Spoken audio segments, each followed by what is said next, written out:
여자들이 운전할 때 말이야. 바지가 편해, 치마가 편해? 오늘 사연 모음집에서 들려드릴 사연은 단순한 호기심을 가장한 이 한마디가 어떻게 한 여군의 명예에 칼날이 되어 박혔는지, 그리고 그녀가 모든 것을 걸고 시작한 처절한 반격에 대한 이야기입니다.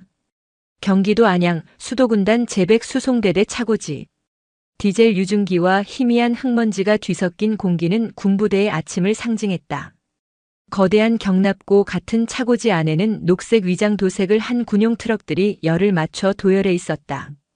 K511 일명 두돈반이라 불리는 육중한 트럭들 사이로 이제 갓 24을 넘긴 윤서와 하사가 분주하게 움직였다. 전투복 소매를 팔꿈치까지 걷어올린 그녀의 손에는 기름때 묻은 장갑과 점검표가 들려 있었다. 타이어 공기압 이상 무. 엔진 오일 누유 흔적 없음. 냉각수 레벨 정상. 혼잣말처럼 중얼거리며 그녀는 능숙하게 차량 하부를 살피고 타이어를 발로 툭툭 차보며 장력을 확인했다. 여자라는 이유로 운전병 보직에 대해 수군거리는 시선들을 실력으로 잠재우고 싶었다. 매일 아침 누구보다 먼저 출근에 배차된 차량을 완벽한 상태로 만들어 놓는 것은 그녀만의 자존심이었다. 그때 차고지 입구에서부터 묵직한 군화 소리가 울려 퍼졌다. 소리의 주인은 보지 않아도 알 수 있었다. 윤서아의 미간이 순간 찌푸려졌다가 이내 억지로 펴졌다. 충성. 박기범 상사님 출근하셨습니까? 서아는 자세를 바로 하고 꼿꼿하게 경례했다. 그녀의 직속 상관이자 이 부대의 배차 담당관인 박기범 상사였다. 40을 앞둔 그의 얼굴에는 심술과 권태가 뒤섞여 있었고 유난히 튀어나온 광대뼈는 그의 인상을 더욱 날카롭게 만들었다. 박 상사는 서아의 경례를 건성으로 받아넘기며 그녀가 점검하던 트럭으로 다가왔다.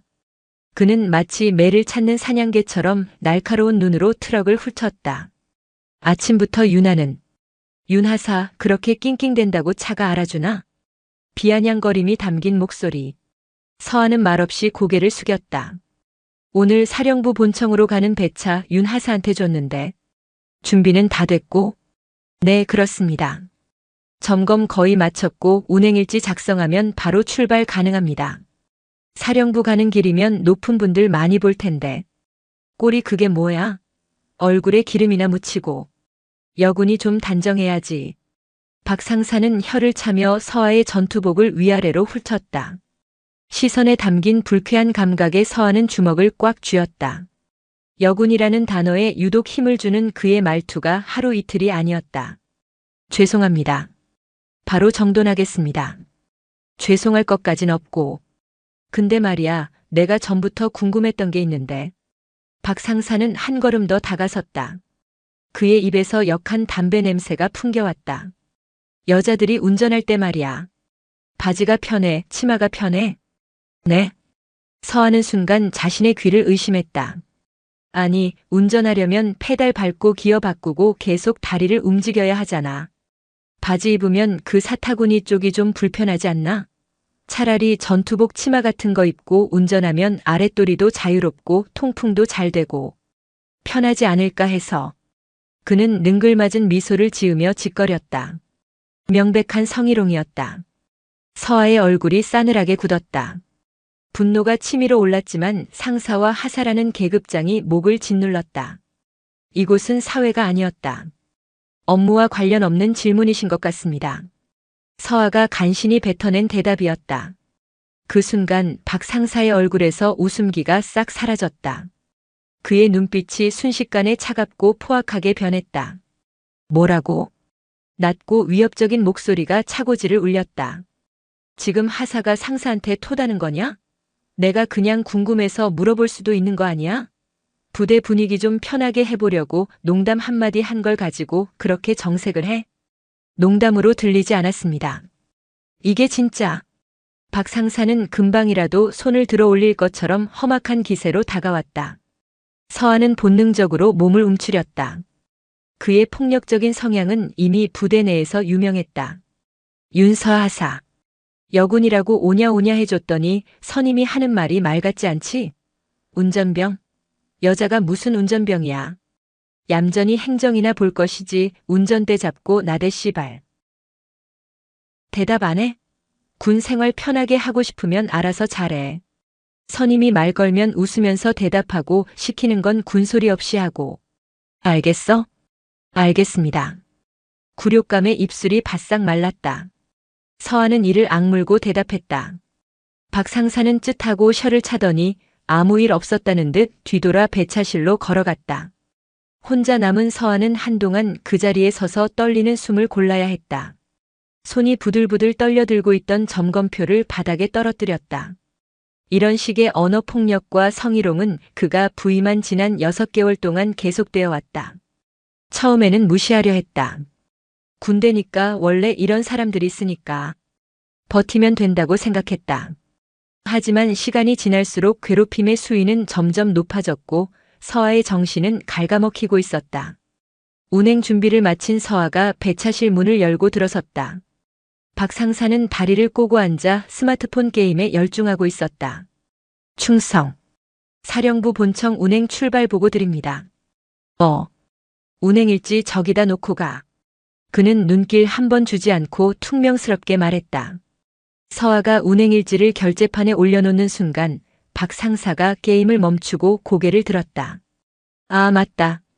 윤하사. 네, 상사님.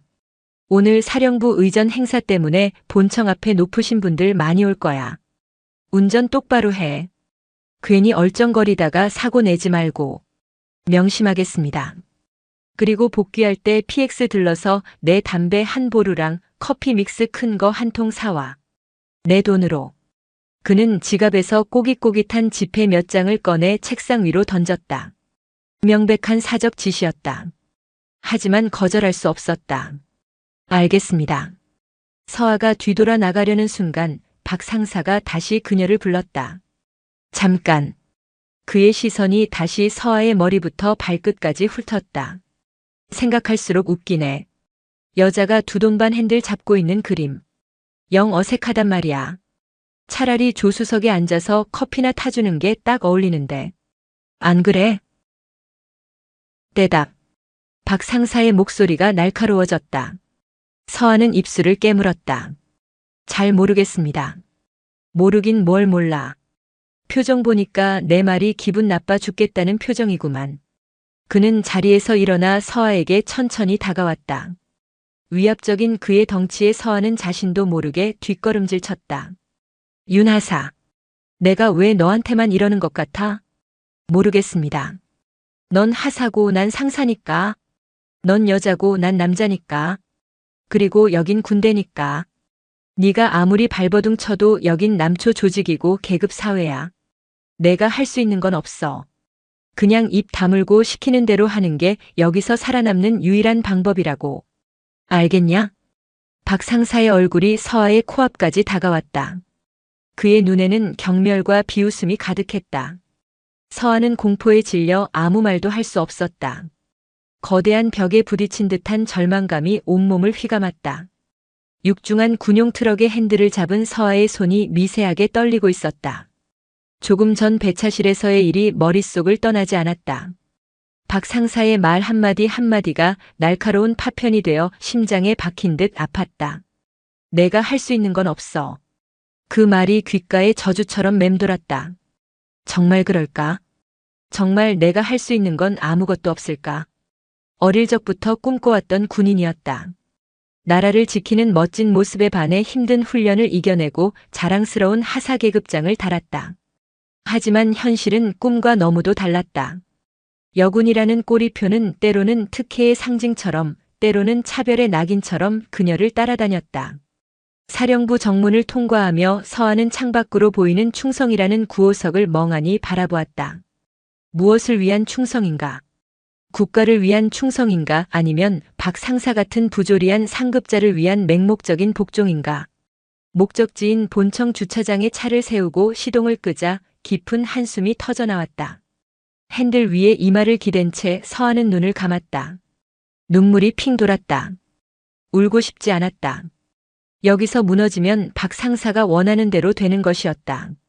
하지만 자꾸만 가슴 한구석이 무너져 내리는 것을 막을 수가 없었다. 그날 오후 복귀 운행은 더욱 끔찍했다. 갑작스럽게 쏟아진 폭우로 시야가 흐려졌고 와이퍼는 쉴 새 없이 움직였지만 역부족이었다. 긴장한 채로 운전대를 꽉 잡고 있는데 개인 휴대폰으로 전화가 걸려왔다. 박 상사였다.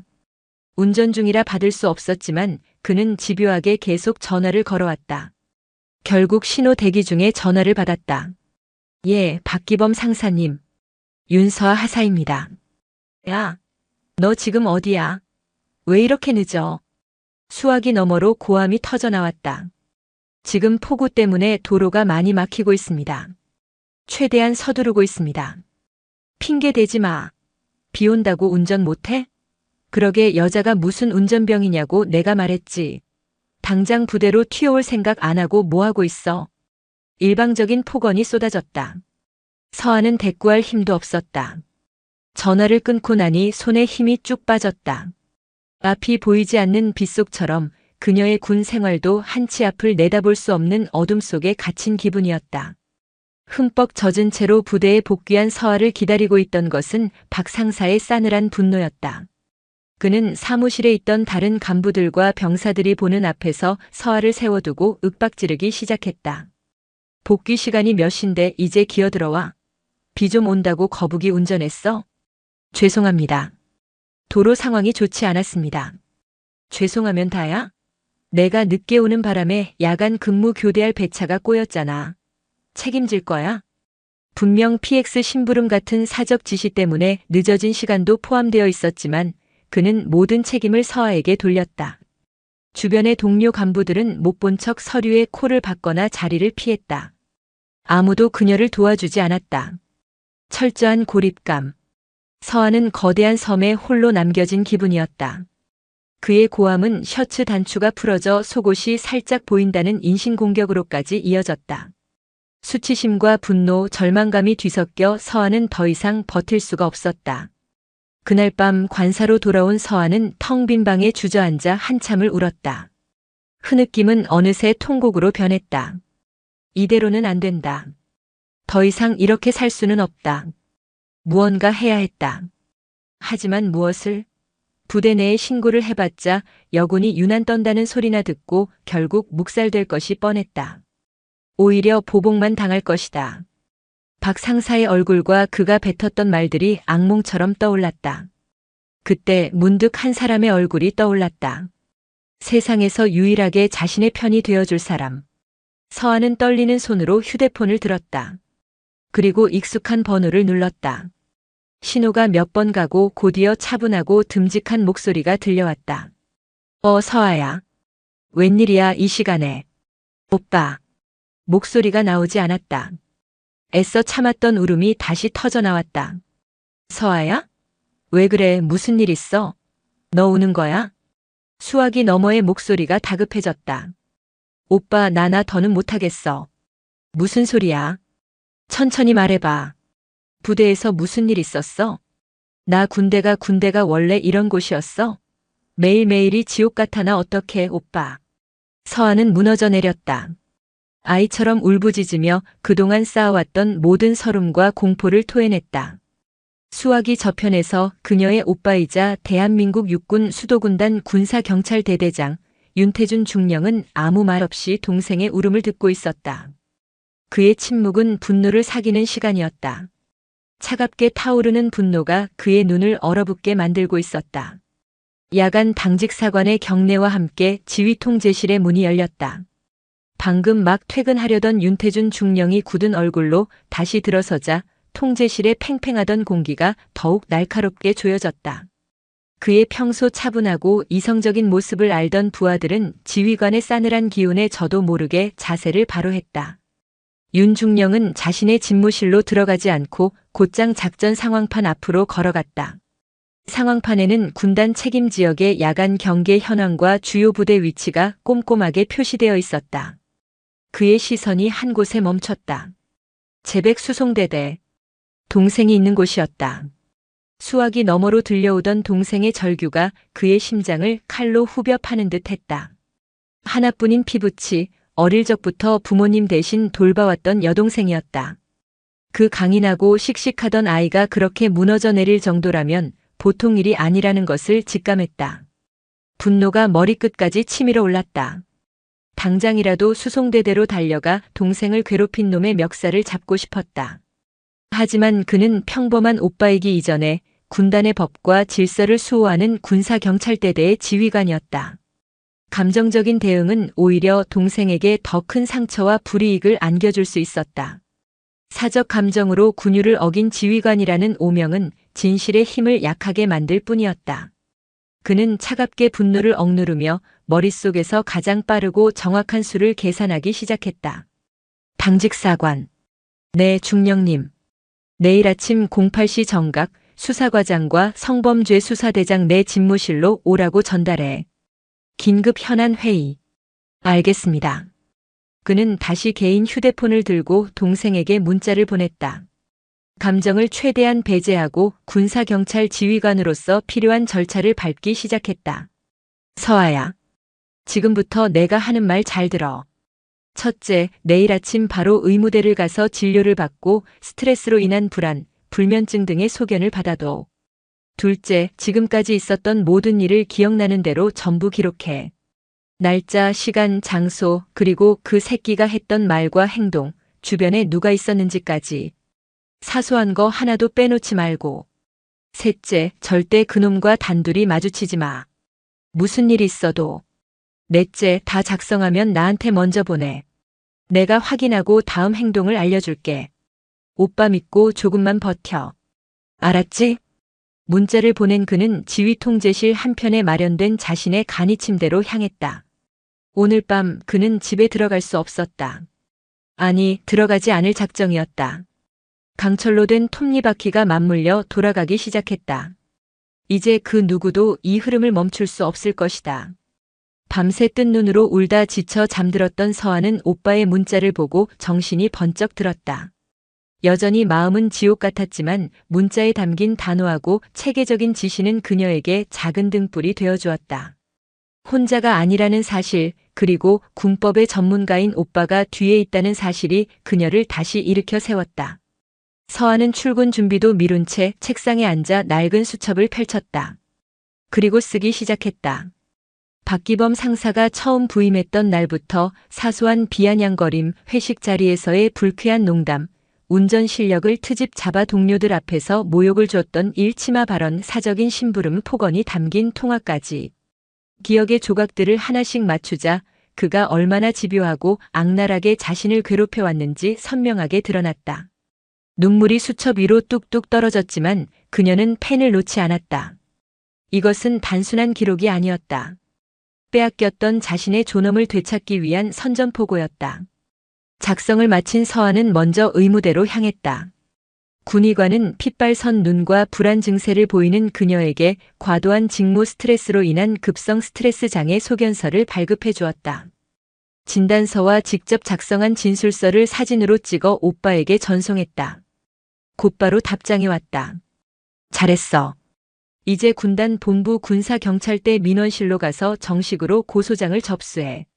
오늘 내가 보낸 문자 내용은 절대 누구에게도 말하지 말고. 무슨 일이 있더라도 넌 개인의 판단으로 정식 절차를 밟는 거야. 알겠지? 오빠의 의도를 깨달은 서아는 입술을 꽉 깨물었다. 이것은 오빠가 지휘관의 권력을 남용했다는 공격을 원천 차단하기 위한 조치였다. 철저하게 피해자인 윤서와 하사 개인의 고소 사건으로 만들어 그 어떤 외부의 압력도 개입할 수 없도록 판을 짜고 있는 것이었다. 서아는 비장한 각오로 군단 본부를 향해 발걸음을 옮겼다. 충성. 수사과장인 김진표 소령과 성범죄 수사대장 한미진 대위가 윤태준 중령의 집무실로 들어섰다. 윤 중령은 밤새 한숨도 못 잔 사람이라고는 믿기지 않을 정도로 흐트러짐 없는 모습으로 그들을 맞았다. 앉아. 회의는 서론 없이 시작되었다. 오늘부로 제백 수송대대 소속 박기범 상사에 대한 내사에 착수한다. 두 사람의 얼굴에 긴장감이 감돌았다. 혐의는 직권 남용, 모욕, 성희롱. 피해자는 같은 부대 윤서아 하사. 잠시 후 윤 하사가 우리 부대 민원실에 정식으로 고소장을 접수할 예정이다. 한미진 대위의 눈이 살짝 커졌다. 지휘관이 내사를 지시한 사건의 피해자가 직접 고소장까지 접수하는 것은 사건의 진실성과 심각성을 반증하는 것이었다. 김소령. 네, 중령님. 자네는 오늘부로 수사팀을 꾸려. 나와 한 대위를 제외하고 가장 유능하고 입이 무거운 수사관들로만. 수사팀의 모든 활동은 나에게 직보하도록. 외부에는 절대 보안을 유지한다. 명심하겠습니다. 한 대위. 네, 중령님. 자네가 피해자 조사를 전담해. 피해자는 지금 심리적으로 극도로 위축된 상태일 거야. 2차 가해가 발생하지 않도록 각별히 신경 쓰고 모든 조사는 군단 본부 내에 있는 피해자 보호시설에서 진행하도록. 필요한 모든 지원을 아끼지 마. 알겠습니다. 윤중령은 자리에서 일어나 창밖을 보며 말했다. 박기범 상사. 과거 복무기록 조회해봐. 비슷한 전과는 없는지, 평판은 어땠는지. 샅샅이 뒤져. 그리고 수송대대 병사와 간부들 중에 분명히 목격자나 추가 피해자가 있을 거다. 하지만 처음부터 너무 몰아붙이지 마. 뱀을 잡으려면 조용히 풀숲을 헤쳐야 하는 법이니까. 그의 목소리는 얼음장처럼 차가웠다. 이번 사건 단순한 군기문란 사건이 아니다. 군의 근간을 흔드는 암적인 존재를 뿌리 뽑는다는 각오로 임해. 어떤 외압이 들어와도 내가 막을 테니 자네들은 오직 증거와 법리만 보고 수사하도록. 의상, 충성. 김소령과 한 대위가 경례와 함께 집무실을 나섰다. 윤태준 중령은 다시 혼자가 되자 그제야 참았던 숨을 길게 내쉬었다. 이제 주사위는 던져졌다. 수도군단 군사경찰대 소속이라는 표식이 선명한 레토나 차량 한 대가 백수송대대 위병소를 조용히 통과했다. 대대 본부 앞에 차를 세운 것은 수사과장 김진표 소령과 수사관 한 명이었다. 그들의 등장은 조용했던 부대에 작은 파문을 일으켰다. 군사경찰은 웬일이지? 누가 사고 쳤나 봐. 병사들과 간부들이 수군거렸다. 김소령은 곧장 대대장실로 향했다. 갑작스러운 군사경찰 소령의 방문에 수송대대장은 당황한 기색이 역력했다. 충성. 군사경찰대 수사과장 김진표 소령입니다. 협조 요청차 방문했습니다. 아, 예. 충성. 어서 오십시오. 무슨 일이십니까? 김소령은 딱딱한 표정으로 말했다. 귀 부대 소속 인원들에 대한 참고인 조사가 필요합니다. 보안 유지가 필요한 사안이니 저희가 요청하는 인원을 조용히 지정된 장소로 보내주시면 감사하겠습니다. 대대장은 참고인이라는 말에 안도하면서도 무슨 큰일인가 싶어 불안한 표정을 지었다. 알겠습니다. 누구를? 우선 배차실에서 근무하는 병사들과 최근 한 개월 이내 윤서와 하사와 함께 운행을 나갔던 인원들 명단을 요청합니다. 윤서와 하사의 이름이 나오자 대대장의 얼굴이 살짝 굳었다. 그제야 그는 군사경찰의 방문 목적이 무엇인지 어렴풋이 짐작할 수 있었다. 한편 같은 시각 한미진 대위는 군단 본부의 피해자 지원센터에서 윤서와 하사와 마주 앉아 있었다. 아늑하게 꾸며진 상담실은 군부대라는 느낌이 들지 않았다. 윤하사 많이 힘들었죠. 이제 괜찮아요. 여기서는 어떤 이야기도 편하게 해도 됩니다. 한 대위의 따뜻한 목소리에 서하는 자신도 모르게 눈시울이 붉어졌다. 그녀는 밤새 작성했던 진술서를 바탕으로 지난 6개월간 겪었던 일들을 차분하게 털어놓기 시작했다. 한 대위는 연신 고개를 끄덕이며 그녀의 말에 귀를 기울였고 모든 진술을 꼼꼼하게 기록했다. 서하는 처음으로 자신의 고통을 온전히 이해해주는 사람을 만난 기분에 막혔던 속이 조금이나마 뚫리는 것을 느꼈다. 군사경찰의 조사는 조용하고 신속하게 이루어졌다. 참고인으로 지목된 병사들과 간부들은 한 명씩 군단 본부로 불려가 조사를 받았다. 대부분은 박기범 상사가 두려워 잘 모르겠습니다. 기억나지 않습니다라는 말만 반복했다. 하지만 수사팀은 포기하지 않았다. 김진표 소령은 특히 배차실 행정병이었던 김민준 일병을 주목했다. 그는 유독 눈치를 보고 겁에 질려 있었다. 김일병. 군사경찰의 수사에 거짓으로 진술하거나 사실을 은폐하는 것 또한 처벌 대상이라는 사실 알고 있나? 네, 알고 있습니다. 박기범 상사가 윤서와 하사에게 어떻게 대했는지 자네가 보고 들은 것을 그대로 말해주면 된다. 자네는 그저 참고인일 뿐이야. 우리가 자네에게 불이익을 줄 일은 없어. 오히려 진실을 말하는 것이 자네를 보호하는 길일 수도 있고. 김소령의 끈질긴 설득과 회유에 김일병은 한참을 망설이다 마침내 무거운 입을 열었다. 박 상사님께서 윤 하사님께 유독 심하게 하셨습니다. 다른 간부님들 안 계실 때 욕도 하시고 여자가 운전대를 잡는 게 아니다 같은 말씀도 자주 하셨습니다. 또 다른 건 없나? 예를 들어 사적인 심부름을 시킨다거나. 네. 담배나 커피 같은 거 사오라고 하시는 것 여러 번 봤습니다. 작은 균열이 생기기 시작했다. 수사팀은 김일병의 진술을 확보한 뒤 그와 비슷한 시기에 근무했던 다른 병사들을 집중적으로 추궁했다. 그러자 저도 들었습니다. 저도 봤습니다라는 진술이 하나둘씩 터져나오기 시작했다. 두려움에 억눌려 있던 진실이 마침내 수면 위로 떠오르고 있었다. 박기범 상사는 여전히 아무것도 모른 채 평소처럼 배차실에서 거들먹거리고 있었다. 그는 서아가 오늘따라 보이지 않는 것을 그저 몸이 아파 병가라도 냈으려니 하고 대수롭지 않게 생각했다. 자신을 향해 조여오는 강철의 톱니바퀴가 돌아가는 소리를 전혀 감지하지 못한 채 그날 오후 늦게 마침내 김진표 소령과 수사관들이 다시 수송대대를 찾았다. 이번에 그들이 향한 곳은 대대장실이 아닌 배차실이었다. 문이 열리고 군사경찰 완장을 찬 이들이 들어서자 배차실의 모든 시선이 그들에게 쏠렸다. 박기범 상사는 귀찮다는 듯 인상을 쓰며 자리에서 일어났다. 무슨 일들이야 여긴 어쩐. 김진표 소령이 그의 말을 잘랐다. 그는 차가운 눈으로 박 상사를 응시하며 주머니에서 수사 서류를 꺼내 보였다. 박기범 상사. 수도군단 군사경찰대 수사과장입니다. 김소령의 낮고 단호한 목소리가 배차실에 울려 퍼졌다. 당신을 직권 남용, 모욕, 성희롱 혐의의 피의자 신분으로 조사하겠습니다. 지금부터 묵비권을 행사할 수 있으며 변호인을 선임할 권리가 있습니다. 자, 저희와 함께 가주시죠. 박기범 상사의 얼굴에서 거만함이 순식간에 사라졌다. 그의 눈동자가 당황과 충격 그리고 이해할 수 없다는 혼란으로 격렬하게 흔들리고 있었다. 취조실의 공기는 차갑고 건조했다. 흰 벽과 철제 책상 그리고 모든 것을 기록하는 카메라 렌즈 외에는 아무것도 없는 공간. 방금 전까지 부하들을 호령하던 박기범 상사는 이제 책상 너머에 앉은 수사관과 마주한 한 명의 피의자일 뿐이었다. 그는 애써 태어난 척 팔짱을 끼고 다리를 꼬았지만 미세하게 떨리는 무릎 끝이 그의 불안을 감추지 못했다. 박기범 상사. 다시 한번 말씀드리지만 지금부터 하는 모든 진술은 녹화되고 있으며 재판 및 징계위원회의 증거로 사용될 수 있습니다. 김진표 소령이 서류를 넘기며 딱딱한 어조로 말했다. 에이 소령님. 너무 딱딱하게 나오시네. 무슨 큰 죄를 지었다고. 그냥 부대에서 흔히 있을 수 있는 선임과 후임 사이의 작은 오해 아닙니까? 박 상사는 억지 미소를 지으며 능글맞게 받아쳤다.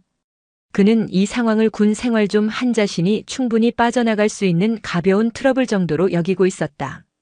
오해라 그럼 하나씩 짚어보죠.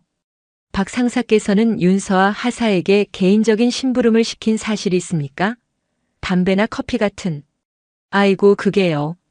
제가 후배 아끼는 마음에 가끔 뭐 사오라고 시키고 용돈도 쥐어주고 그랬던 겁니다. 윤 하사뿐만 아니라 다른 애들한테도 그랬습니다. 이걸 직권 남용이라고 하시면 군대 선후배 관계가 너무 삭막해지는 거 아닙니까? 그는 정을 운운하며 혐의를 희석하려 했다. 하지만 김소령은 흔들리지 않았다. 그럼 이건 어떻습니까? 지난 7월 15일 오전 점호 직후 배차 대기 중인 모든 운전병들 앞에서 윤 하사에게 여자 주제의 운전 실력이 그 모양이니 부대 망신 다 시킨다는 취지의 폭언을 한 사실이 있습니까? 제가 언제 여자 주제라고 했습니까? 그냥 운전이 미숙해서 안전을 위해 지도한 겁니다. 군대에서 선임이 후임 가르치는 게 죄가 됩니까? 박 상사의 얼굴에서 미소가 사라졌다. 김소령은 그의 말을 기다렸다는 듯 다음 서류를 꺼내 보였다. 당시 현장에 있었던 김민준 일병 외 4명의 병사, 그리고 이정훈 중사의 진술서입니다. 모두 박 상사께서 명백히 여자라는 단어를 사용하며 모욕감을 주었다고 일관되게 진술하고 있습니다. 이것도 오해입니까? 이정훈 중사의 이름이 나오자 박 상사의 눈이 흔들렸다. 이 중사는 평소 그에게 밉보일까봐 아무 말 못하던 동료 부사관이었다. 그마저도 진술을 했다는 사실에 그는 처음으로 위기감을 느꼈다. 그건 걔들이 뭘 잘못 들었거나 아니면 윤하사랑 짜고 나를 모함하는 모함이라 좋습니다. 김소령은 마지막 서류를 책상 위에 탁 소리가 나게 내려놓았다. 박 상사의 심장이 쿵 하고 내려앉았다. 지난 8월 5일 배차실에서 윤하사와 단둘이 있을 때 여자는 바지보다 치마 입고 운전하는 게 아랫도리가 자유롭고 편하지 않냐는 발언을 한 사실. 인정하십니까? 결정타였다. 박 상사의 얼굴이 하얗게 질렸다. 아닙니다. 절대 그런 말 한 적 없습니다. 저건 완전한 거짓말입니다. 그 기집애가 나한테 앙심을 품고. 그가 흥분해서 소리치자 김소령은 차갑게 그의 말을 끊었다. 박 상사. 배차실 입구 쪽 천장에 CCTV가 있다는 사실은 알고 계셨습니까? 뭐라고요? 물론 음성 녹음은 되지 않습니다.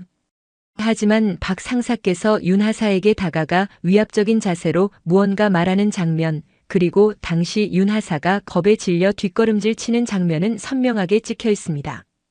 박 상사께서 부인하시는 그 농담을 하던 순간의 영상입니다. 징계위원회에서 위원들이 이 영상을 본다면 과연 누구의 말을 더 신뢰할까요? 박기범 상사는 아무 말도 하지 못했다. 그의 머릿속이 새하얗게 비어버렸다. 성벽은 무너졌다. 자신이 쌓아올린 계급과 권위, 폭력이라는 성벽이 CCTV 영상이라는 작은 돌멩이 하나에 허무하게 무너져 내린 것이다. 그는 등받이에 몸을 기댄 채 텅 빈 눈으로 허공을 응시했다. 자신이 무슨 짓을 저질렀는지 그리고 어떤 대가를 치르게 될 것인지 그제야 희미하게 실감하기 시작했다. 박기범 상사가 군사경찰에 연행되었다는 소식은 순식간에 부대 전체로 퍼져나갔다. 부대는 그야말로 벌집을 쑤신 듯 시끄러웠다. 간부들은 삼삼오오 모여 이번 사태에 대해 이야기했고 병사들은 두려움과 호기심이 뒤섞인 눈으로 간부들의 눈치를 살폈다. 특히 박 상사와 친하게 지내며 그의 행동을 묵인하거나 동조했던 몇몇 부사관들은 좌불안석이었다. 불똥이 자신들에게 튈까 전전긍긍했다. 반면 그의 폭력적인 언행에 남몰래 고통받았던 다른 병사들과 하급 간부들은 조용한 안도감과 함께 사태의 추이를 예의주시했다. 그날 오후 수송대대장은 긴급히 전체 간부 회의를 소집했다. 침통한 표정으로 단상에 선 그는 무거운 입을 열었다. 다들 들었을 거라 생각한다. 현재 우리 부대 박기범 상사가 직권 남용 및 성희롱 등의 혐의로 군사경찰의 조사를 받고 있다. 아직 혐의가 확정된 것은 아니다. 최종 결과가 나올 때까지 섣부른 추측이나 불필요한 언행은 삼가주기 바란다. 그는 원론적인 이야기로 운을 뗐지만 이내 목소리에 힘을 주어 말했다. 하지만 이번 일을 계기로 우리는 스스로를 돌아봐야 한다. 상급자라는 이유로 하급자에게 인격적인 모독을 주거나 사적인 지시를 내리는 행위, 특정 성별에 대한 편견을 드러내는 그 어떤 언행도 우리 부대에서는 절대 용납하지 않을 것이다. 만약 이번 사건과 유사한 일을 겪었거나 목격한 인원이 있다면 직급에 상관없이 나에게 직접 보고하거나 군단 내부에 마련된 고충 처리 제도를 적극 활용해주기 바란다. 이번 사건을 뼈아픈 교훈으로 삼아 썩은 부분은 도려내고 다시는 이런 불미스러운 일이 발생하지 않도록 모두가 노력해야 할 것이다. 대대장의 단호한 선언에 회의실의 공기가 무겁게 가라앉았다. 이것은 단순한 훈시가 아니었다. 박기범 상사에 대한 손절 선언이자 부대 내 다른 박기범들에게 보내는 강력한 경고였다. 한편 윤서와 하사는 군사경찰의 피해자 보호 프로그램에 따라 당분간 수송대대가 아닌 군단 본부 직할대 소속으로 파견 근무 명령을 받았다.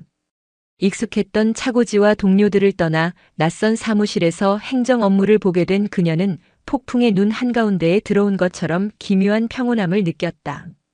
자신을 향하던 불쾌한 시선과 폭언이 사라진 것만으로도 숨통이 트이는 것 같았다.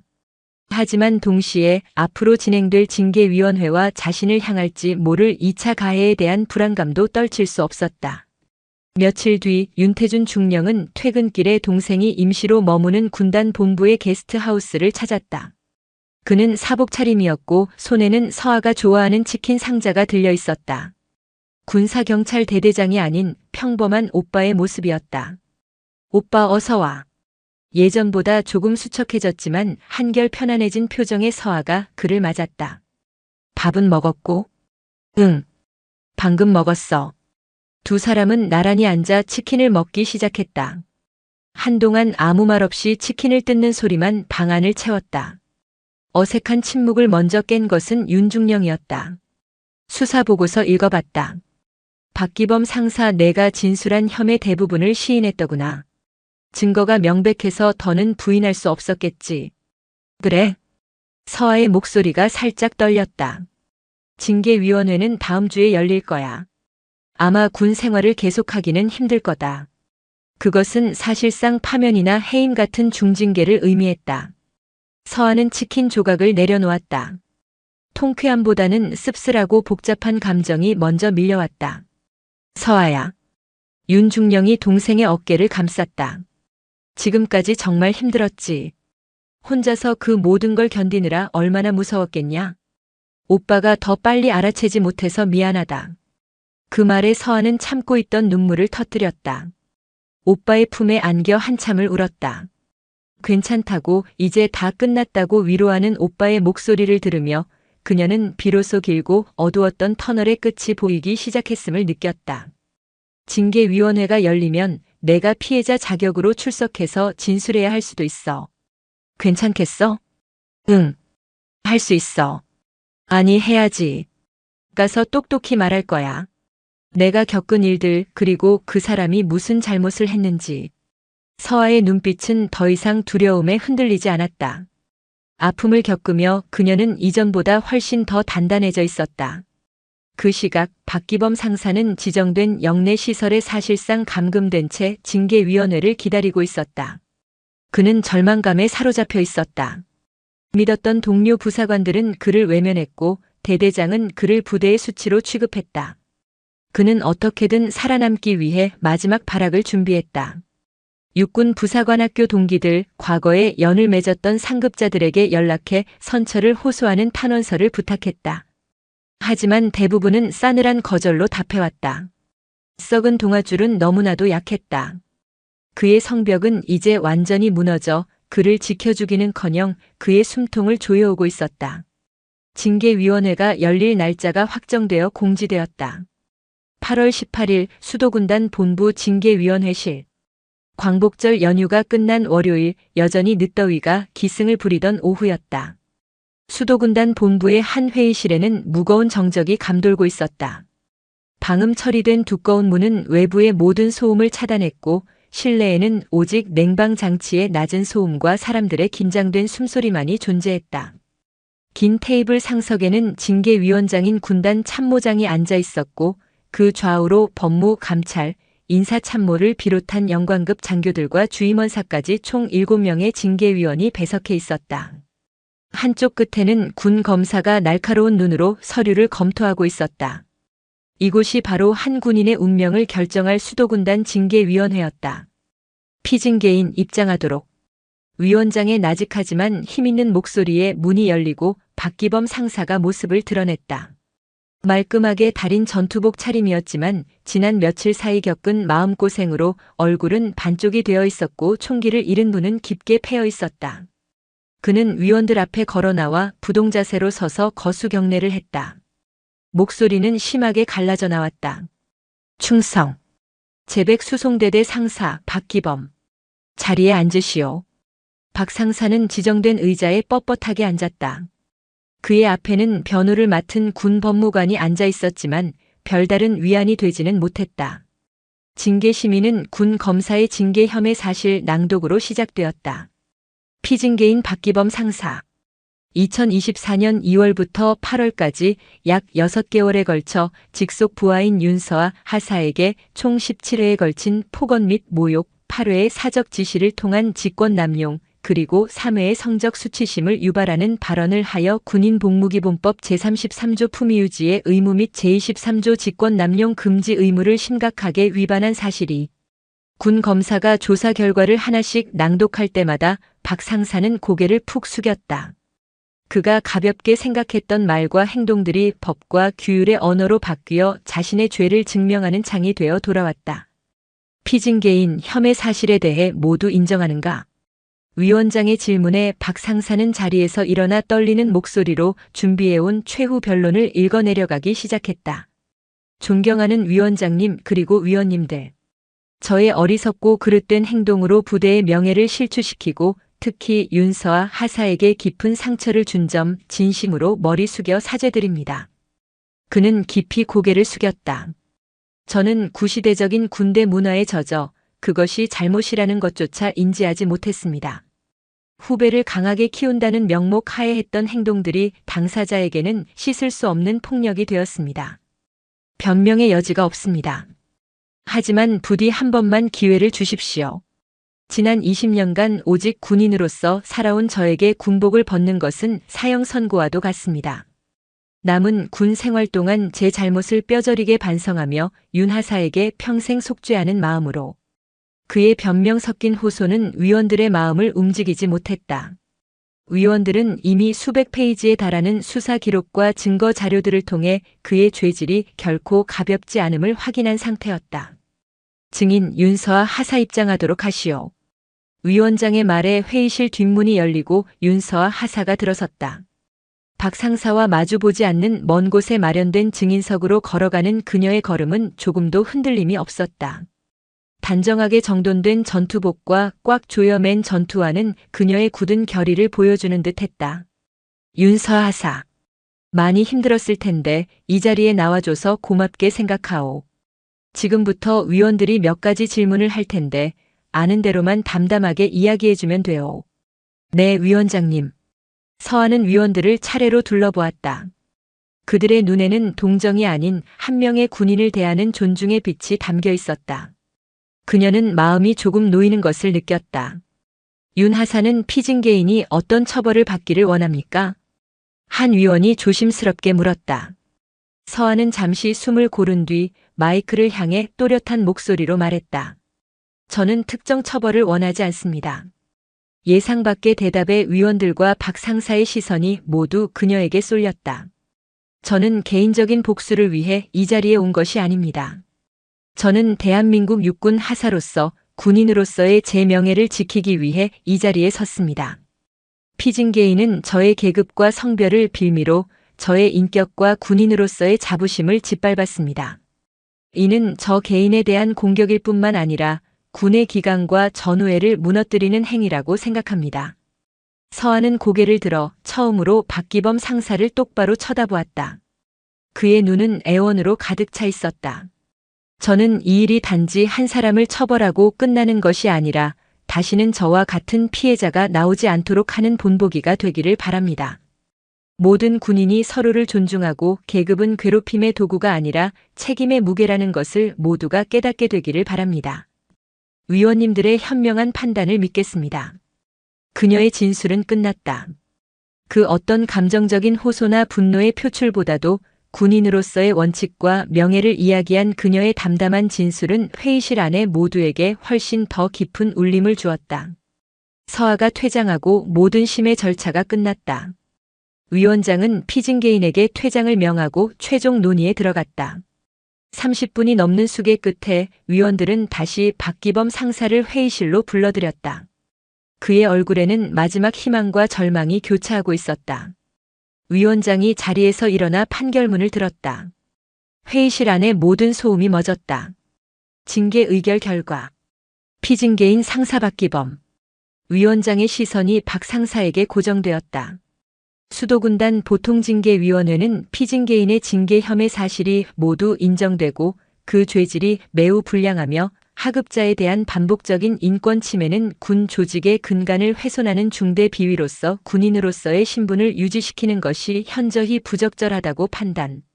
군인사법 제57조 제1항에 의거 전원일치 의견으로. 위원장은 잠시 말을 멈췄다. 박 상사는 자기도 모르게 마른 침을 삼켰다. 피징계인을 파면에 처한다. 파면. 그 단어가 박기범 상사의 귀에 박히는 순간 그의 세상이 무너져 내렸다. 파면. 군인에게 내려질 수 있는 가장 무거운 징계. 단순히 군복을 벗는 것이 아니었다. 지난 20년간의 군 생활이 통째로 부정당하고 모든 명예와 계급이 박탈되며 앞으로 받을 연금의 절반 이상이 사라지는 극형이었다. 그는 사회에 맨몸으로 내던져지는 것이었다. 박 상사는 주저앉을 듯 휘청거렸다. 그의 입에서 의미 없는 신음이 새어나왔다. 위원장은 차가운 눈으로 그를 내려다보며 말을 이었다. 이상으로 징계위원회를 마친다. 피징계인은 즉시 대기 장소로 이동하여 관련 절차를 이행하기 바란다. 군사경찰 2명이 다가와 그의 양팔을 부축했다. 그는 마치 영혼이 빠져나간 인형처럼 힘없이 끌려나갔다. 회의실 문이 닫히는 순간 그의 등 뒤로 대한민국 군인 박기범의 인생도 함께 닫혔다. 사건은 그렇게 마무리되었다. 박기범 상사의 파면 소식은 군단 전체에 큰 경종을 울렸다. 각 부대는 성인지 교육 및 인권 교육을 대폭 강화했고 지휘관들은 부하들과의 소통에 더욱 신경 쓰기 시작했다. 제백 수송대대는 말 그대로 환골탈태했다. 부조리의 상징이었던 인물이 사라지자 그를 추종하거나 묵인하던 분위기도 자연스럽게 소멸했다. 새로운 배차 담당관은 모든 운전병을 동등하게 대했고 실력 위주로 업무를 배정했다. 윤서와 하사는 파견 근무를 마치고 부대로 복귀하지 않았다. 대신 그녀에게 새로운 인사명령이 내려왔다. 군단 직할 부대인 군수지원대대 정비중대 수송반장. 하사 계급에게는 이례적인 보직이었다. 운전뿐만 아니라 차량 정비와 후배 교육까지 책임지는 중요한 자리였다. 그녀의 강직함과 용기, 그리고 뛰어난 운전 실력을 높이 산 군단의 배려였다. 몇 달 뒤 가을 햇살이 훈련장을 따스하게 비추고 있었다. 핸들은 10시 10분 방향으로 가볍게. 시선은 멀리 전방을 주시하고 차체 폭을 항상 생각해야 합니다. 윤서와 하사가 신임 운전병들을 대상으로 KO1일 조작법을 교육하고 있었다. 그녀의 목소리에는 자신감과 전문성이 넘쳤다. 교육생들은 성별에 상관없이 윤서와 반장님을 최고의 운전병이자 존경하는 선임으로 따랐다. 훈련장 한쪽에서 윤태준 중령이 동생의 모습을 흐뭇하게 바라보고 있었다. 그는 잠시 동생을 보러 들른 길이었다. 서하는 오빠를 발견하고는 교육생들에게 잠시 자습을 명한 뒤 그에게 달려왔다. 오빠 웬일이야? 지나가는 길에. 우리 동생 잘하고 있나 감시하러 왔지. 태준이 웃으며 말하자 서하가 발끈하며 대꾸했다. 감시는 무슨. 나 이제 이 구역 최고참이야. 두 사람은 나란히 훈련장을 걸었다. 열을 맞춰 주차된 군용 트럭들, 씩씩하게 훈련받는 병사들의 모습이 평화로웠다. 이제 정말 괜찮은 거지? 응. 오빠 덕분이야. 고마워. 내가 한 건 없어. 내가 스스로 이겨낸 거지. 내 용기가 군대를 조금은 바꾼 거야, 서아야. 윤태준 중령은 진심으로 말했다. 한 사람의 용기가 썩은 고름을 터뜨렸고 그 상처가 아무는 과정에서 조직은 더 건강해졌다. 비록 느리고 힘들지라도 그렇게 세상은 아주 조금씩 앞으로 나아가는 법이었다. 서아는 자신의 손을 내려다보았다. 한때는 절망 속에서 떨기만 했던 손. 이제 그 손은 후배들의 길을 이끌어주는 단단한 핸들을 잡고 있었다. 얼어붙었던 핸들은 그녀 자신의 의지로 녹였고 이제 그 길 위에는 따스한 가을 햇살이 가득했다. 그녀는 더 이상 혼자가 아니었다. 오늘 사연 모음집의 이야기 어떠셨나요? 구독과 좋아요, 그리고 당신은 어디서 보고 계신지 댓글로 남겨주세요. 여러분의 응원이 사연 모음집에는 큰 힘이 됩니다. 감사합니다. 정체불명의 간첩을 체포했다. 반복한다. 간첩을 체포했다. 하지만 그가 간첩이라 부른 여인의 어깨 위에는 대한민국 육군을 상징하는 진짜 별이 있었는데요. 오늘의 사연 모음집 시작하겠습니다. 7월 대한민국에서 여름의 한복판은 가장 혹독한 계절을 의미했다. 특히 민간인 통제선과 불과 수킬로미터 남짓 떨어진 강원도 화천의 공기는 한낮의 열기와 새벽의 한기가 뒤섞여 낯선 이방인을 쉬이 허락하지 않았다. 이곳에 주둔한 육군 제7보병사단 칠성부대. 한국 전쟁 당시 혁혁한 공을 세우며 상승칠성이라는 별칭을 얻은 대한민국 육군의 자랑이자 최전방을 수호하는 강철의 성이었다. 하지만 아무리 견고한 성이라도 그늘진 곳에서는 이끼가 끼고 균열이 생기기 마련이다. 7사단 예하 13보 병연대 이대대가 바로 그런 곳이었다. 대대의 책임자는 황인철 중령. 육사 출신으로 20년 넘게 군복을 입은 그는 야전 경험과 탁월한 처세술로 지금의 자리에 오른 인물이었다. 그의 대대는 겉보기에는 군기가 엄정하고 훈련 성과도 우수해 보였다. 사단에 올라가는 정기 보고서는 언제나 오차 없는 모범 답안과 같았다. 그러나 그 이면은 철저히 썩어 있었다. 야, 박서준 이병. 정신 안 차려? 그거 니네 집 문짝에 다는 거 아니야.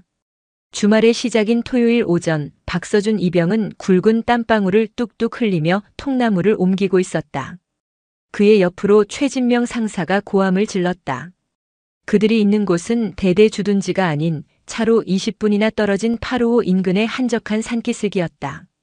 황인철 중령이 개인 별장처럼 사용하는 비밀스러운 공간이었다. 죄송합니다. 박서준은 입술을 깨물며 통나무를 고쳐들었다. 작업이라는 명목하에 주말 오전에 끌려 나온 병사들은 10여 명. 그들은 대대장의 개인 별장 데크를 보수하고 정원을 가꾸는 사역에 동원된 것이었다. 물론 이들의 작업은 서류상으로는 진지 보수 공사로 둔갑해 있었다. 최 상사님, 자재가 부족할 것 같습니다. PX에서 관리하는 자재라도 빼와야 하는 거 아닙니까? 김일병이 눈치를 보며 묻자 최 상사는 비웃으며 답했다. 야, 임마. 대대장님 일이 곧 부대 일이야. 군수과에 얘기해놨으니까 오후에 트럭 올 거다. 너희는 하던 일이나 똑바로 해. 오늘 안에 이거 다 못 끝내면 주말 반납은 물론이고 다음 주 내내 총기상으로 시작할 줄 알아. 최진명 상사는 황인철 중령의 수족이자 부대 내 비리의 실무 담당자였다. 병사들의 부식 빼돌리기, 유류 불법 반출, 훈련용 자재 횡령 등 그의 손을 거치지 않는 일이 없었다. 그는 황 중령의 신임을 바탕으로 대대 내에서 그 누구도 건드릴 수 없는 권력을 휘둘렀다. 박서준 이병은 한 달 전 이 대대로 전입 왔다. 신병교육대에서 칠성부대로 배치받았을 때만 해도 그는 자부심에 차 있었다. 최전방을 지킨다는 명예, 그리고 단결. 할 수 있습니다. 라는 우렁찬 경례 구호는 그의 심장을 뛰게 했다. 하지만 그가 마주한 현실은 TV 드라마 속 군대와는 거리가 멀었다. 전입 첫 주 그는 식당에서 나온 닭볶음탕에 닭다리가 하나도 없는 것을 보고 의아해했다. 선임들은 원래 우리 부대는 닭목이랑 날개만 좋아해서 그래라며 농담을 던졌지만 며칠 뒤 최 상사가 부대 밖 식당 주인에게 냉동 닭다리 박스를 넘기는 것을 우연히 목격했다. 명백한 횡령이었다. 뿐만 아니었다. 혹서기 대비를 위해 보급된 신형 아이스 조끼는 포장도 뜯지 않은 채 창고에 쌓여 있다가 훈련 중 전량 손실로 처리되었다. 실제로는 인근 고물상에 팔려나갔다는 소문이 파다했다. 병사들은 여전히 구형수통에 미지근한 물을 담아 마시며 땡볕 아래서 훈련을 받았다. 이 모든 부조리의 정점에는 황인철 중령이 있었다. 그는 병사들 앞에서는 제군들의 노고를 항상 기억하고 있다며 인자한 지휘관을 연기했지만 뒤에서는 자신의 사리사욕을 채우기 위해 부대를 사유물처럼 이용했다. 서준아. 함께 통나무를 옮기던 동기 이진우 이병이 속삭였다. 너무 티내지 마. 너 그러다 찍히면 군 생활 진짜 지옥된다. 그냥 시키는 대로 하고 눈 감고 귀 막고 지내는 게 상책이야. 박서준은 아무 대답도 하지 않았다. 그저 묵묵히 통나무를 날랐다. 불의를 보고도 침묵해야만 하는 현실, 당연한 권리를 빼앗기고도 항의조차 할 수 없는 무력감이 그의 어깨를 무겁게 짓눌렀다. 이곳은 강철의 성이 아니라 그저 높고 견고한 감옥일 뿐이었다.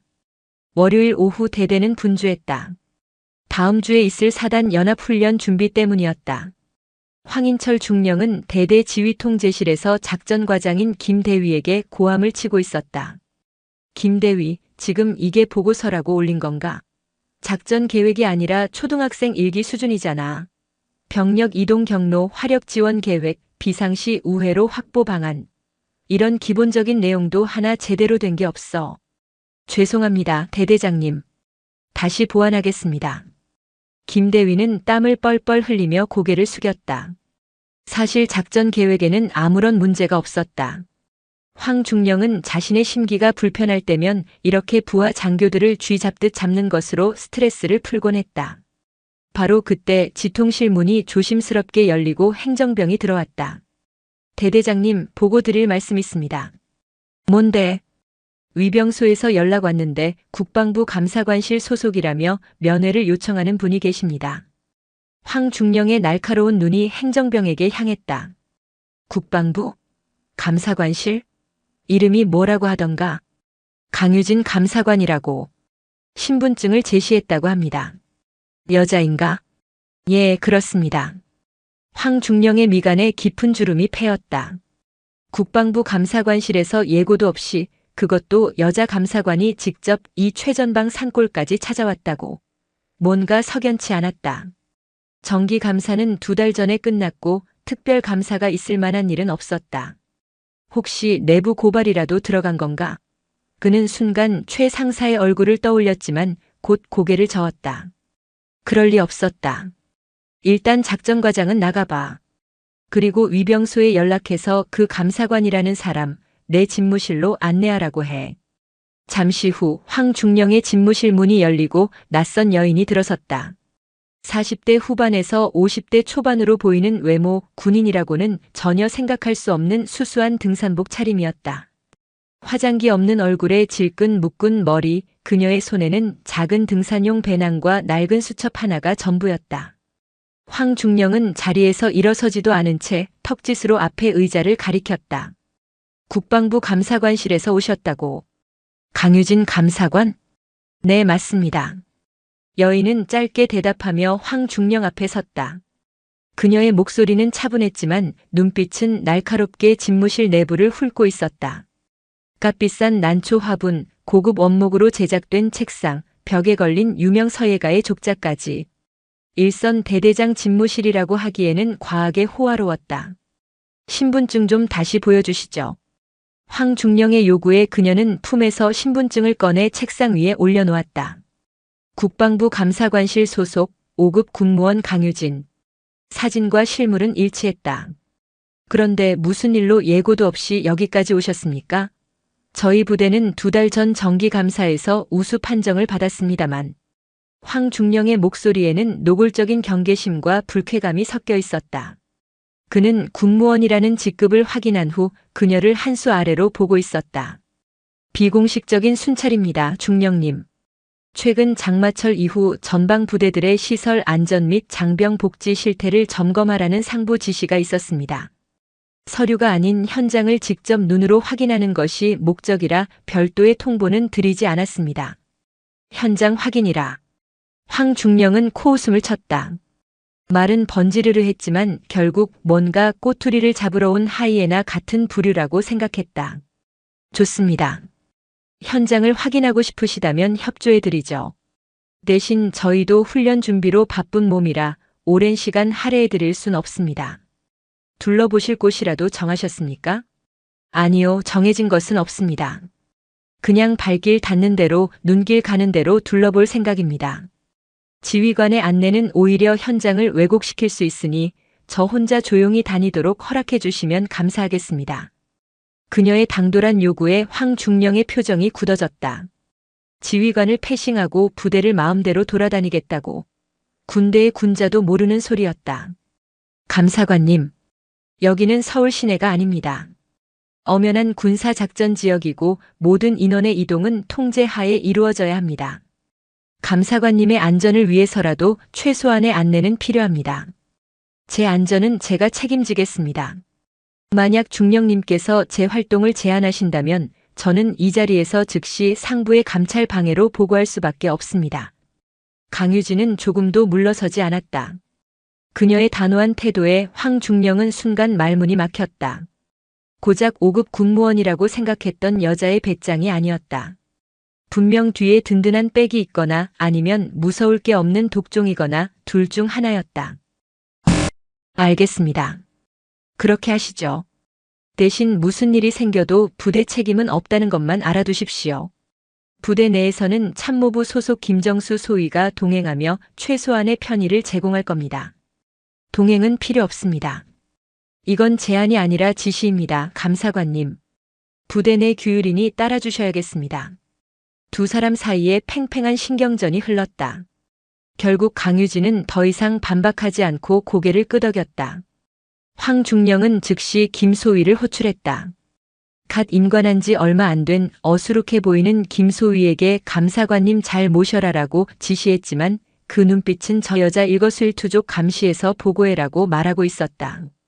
그렇게 강유진이라는 의문의 방문객은 마치 잔잔한 호수에 던져진 돌멩이처럼 7사단 13년대 이대대의 파문을 일으키기 시작했다. 그녀가 손에 든 낡은 수첩이 앞으로 어떤 내용을 담게 될지 황인철 중령은 아직 상상조차 하지 못하고 있었다. 강유진 감사관의 부대 순찰은 다음 날부터 본격적으로 시작되었다. 그녀의 행보는 예측 불가능했다. 아침 점호 시간을 피해 새벽 일찍 식당을 찾아 배식 상태와 잔반을 확인하는가 하면 예고 없이 정비고에 나타나 수리 부속 관리 대장을 1시간 넘게 들여다보기도 했다. 김정수 소위는 그녀의 뒤를 그림자처럼 따라다녔지만 아무런 도움이 되지 못했다. 강유진은 그에게 단 한마디 말도 걸지 않았고 질문을 해도 업무 중입니다라는 짤막한 대답만 돌아올 뿐이었다.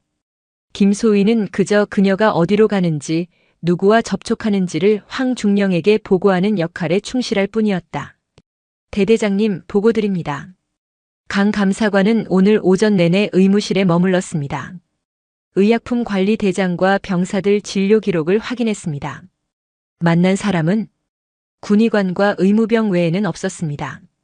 특별한 대화는 나누지 않은 것으로 보입니다. 황중령은 전화기 너머로 들려오는 김소희의 보고를 받으며 초조하게 손톱을 물어뜯었다. 저 여자의 목적이 대체 뭘까? 시설 안전 점검이라기엔 너무 집요했다. 마치 처음부터 목표를 정해놓고 증거를 수집하는 사냥개 같았다. 강유진의 진짜 목표는 서류가 아닌 사람이었다. 그녀는 병사들이 가장 편하게 있을 만한 시간과 장소를 노렸다. PX, 사이버 지식 정보방, 흡연장 등. 그녀는 그곳에서 일부러 눈에 띄지 않게 믹스 커피를 마시거나 신문을 읽으며 병사들의 대화에 귀를 기울였다. 아, 주말 또 작업각이냐?